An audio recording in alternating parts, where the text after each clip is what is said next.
Assalamu alaikum warahmatullahi wabarakatuh. Kwa majina naitwa Zaid Khalid na mimi ni Head of Volunteers kwa Mission Relief Africa. Mission Relief is an organization ambayo ilianza from the UK kuja kusaidia watu hasa Kenya, na Mission Relief iko na projects nyingi sana. Si ati kwa sababu leo tunakuja kufungua msikiti ati tuna projects ya msikiti peke yake, bali Mission Relief wako na projects nyingi sana, na pia last year tumelaunch projects zingine pia.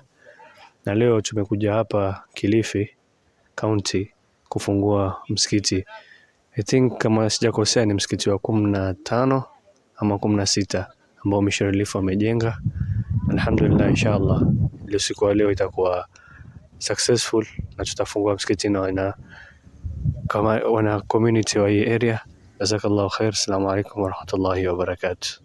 Kuna project gani zingine mbali na hii ya msikiti uweze sema kuna hii na hii ambayo Kuna projects ambazo zilianza kitambo pale Mission Relief walipoanza. Ya kwanza ni orphanage feeding programs, ya pili ni kujenga visima, ya tatu ni orphanage sponsorship, ya nne ni food packs, ya tatu ni zakat. Lakini pia mwaka huu tumelaunch project ya education project, na pia inshallah kila siku zikienda Mission Relief ikipanuka tutafanya projects nyingi na nyingi zaidi.